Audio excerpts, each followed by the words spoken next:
almost like a full circle because it was really a year ago last year, around the same Labor Day time, I went to the meet and greet was at Tropical Paradise, and there I met Hershimo, who knows my husband really well, and he purchased the book. And then later on, I can remember he called us and he said he was so moved. He said he laughed, he cried, he rolled. He gave it to his sister, who ended up having me for her book club. You know, so I'm being among all the wackos. That always sounds weird to me, but being around all the wackos, you know, I'm sitting here and I just keep feeling, you know, Hershimo, because we kept in touch after that, and you know, I was so saddened when you know, when he passed. So I'm going to read from my book, and I'd like to dedicate this reading to Hershimo. And I met Mr. Desmond at the time, remember, we came over and we had the interview and all that, you know. So I'd like, this is for Hershimo. So my novel, The Trinity Diaries, it looks at the lives of 4 Caribbean women and their experiences babysitting in New York City. Because many times, you know, we leave the Caribbean, we come up here and all the dreams and all the aspirations, and then a lot of the times reality sets in. And unfortunately for some of us, sometimes it's so difficult to get off the treadmill. You know, I'm just doing this for now, I'm just doing this for now. So it turns out that my protagonist, when we meet her in the novel, she came to study at Colombian scholarship, but she was in a private, it was an old company scholarship, and she lost the scholarship through no fault of her own. And so instead of being in Colombia, she went from being in the library and the hallowed halls of Colombia to the grounds of Colombia babysitting. And 20 years later, she's still on the playground, unable to face her deferred dreams. She's undocumented, and even if she was to pick up now, she's in her 40s and go home, she's, you know, basically scared that everybody's gonna laugh at her. So when the novel opens, she's actually at a low point in her life, and it basically surrounds how she and her other babysitting friends, how she navigates that to either rise or go down. Okay? My eyes and so on. Are you going to turn it on to me? Yeah.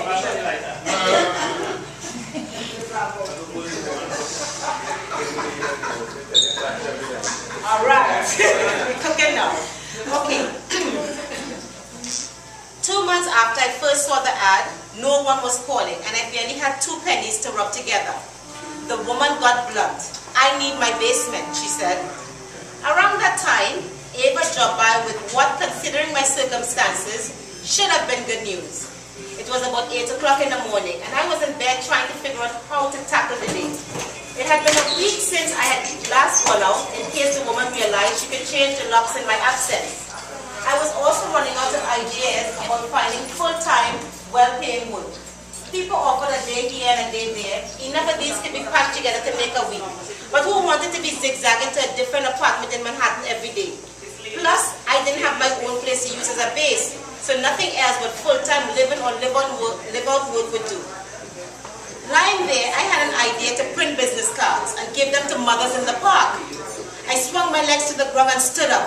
I heard rustling in the hall and my name being called in Ava's voice.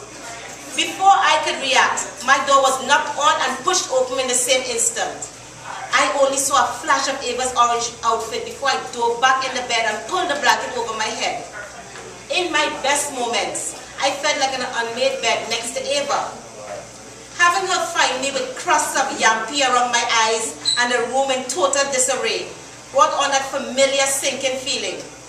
Trust the moment to let Ava come downstairs without warning. I lay in silence. Ava had not said a discernible word since Valdi. Instead, her disgust was conveyed in raspy breaths, tiny grunts and a few deep sighs. The sounds percolated through the weave of my blanket, coating me with shame. My God, I know Ava was thinking, why is Valdi so bent on abusing her employer's generosity? Look at this room. She lives like a pig. She is a pig. Valdi, come out from under that blanket. She said this very, very softly, as if she was using someone else's voice. I wet my finger under my tongue and used a spit to remove the crust of mucus from the corners of my eyes. I tongued the corners of my mouth to erase dry drool. Then I eased my hands around the bed until my fingers touched the satin of my headscarf. I remained under the blanket as I tied the scarf over my head to envelope my tussle weave. Finally, I pulled the blanket from my face and flinched. Ava was leaning over me with her lips as tight as a closed purse.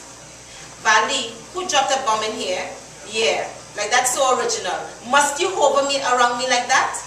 She turned around furiously, then strutted from the headboard to the footboard, swinging her crocodile skin briefcase. She spun around and repeated the walk, her high-heeled boots showing off her 6-foot model's figure to perfection. She pelted her hips, but daintily, flaunting her Coca-Cola bottle shape. Not the modern-day plastic Coke bottle that shaped like a tub, but like the old-time glass bottle from back home, which was pinched in the middle and then flared dramatically like my mother's hips. Ava would not stop. Round and round she went, up and down. She was like a frizzy-fowl getting ready to lay eggs. In a flash of anger, I flung the covers and pulled myself off. I leaned over and moved a pile of clothes from the bedside to the chair. Sit. She looked at the chair, her gaze fixing on a peeny little spot of nothing. She leaned towards me, gingerly selecting a large towel from the pile. She folded it several ways and placed it on the supposed offended area.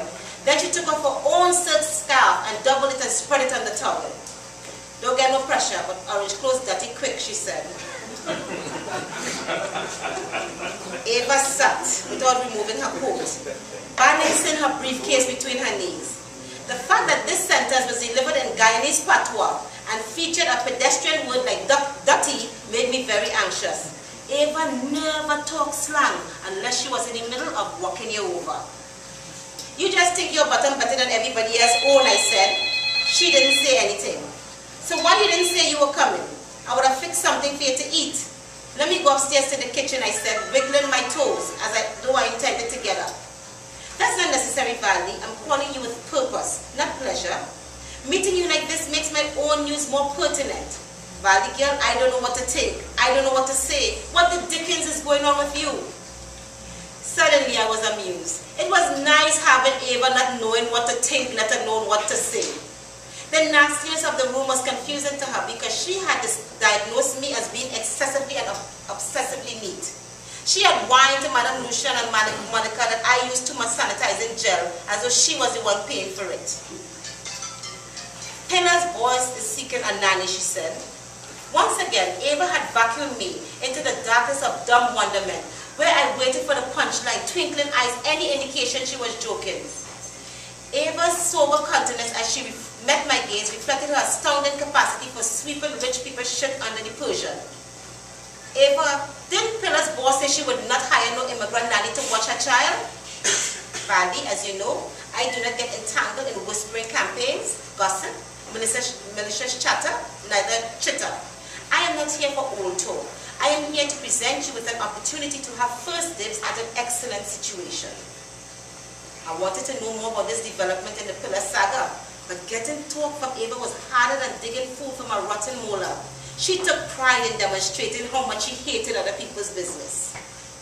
Ava, if you want me to take the job, at the very least, you must say how it comes to be yours to give. She offered stony silence until I leaned over and began troubling the cuticle in my big toe. Well, Madame Lucian, Monica, and I were sitting by General Sherman's statue as usual when Chloe left the oak tree, walked across the plaza and up the stairs towards us. She was extremely warm in her greeting, and I responded likewise.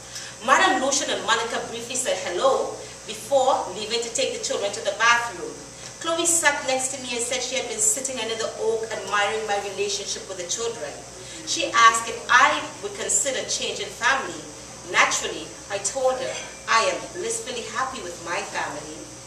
Of course, blissfully happily, I interjected sarcastically. Ava continued as if I hadn't spoken. The babies cooed and showered me with kisses. Chloe smiled and said, I have a baby too. Please guide me to the perfect babysitter to be part of our family. And it's here you park your umbrella, Mary Poppins. Ava, come on. I'm looking for a walk, not a family. She pays well and you need a new situation. I grabbed a fork from the nightstand and started to dig out the cuticle. She put her hands over her eyes. Is that yours or does it belong to your employer, she said, biting disgust dripping like pepper sauce from her words. The fork is mine, but the cuticle is theirs, I said, dropping the fork in the garbage. Valley, you have too much time on your hands. Just today we were saying that you need a job. Madame Lucia said you can take her job when she departs from St. Lucia. But that's a long time.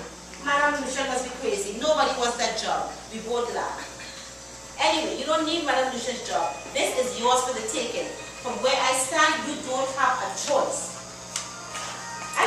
say black and die here, there's always that. You just might die in here. Ava said, break in her nose.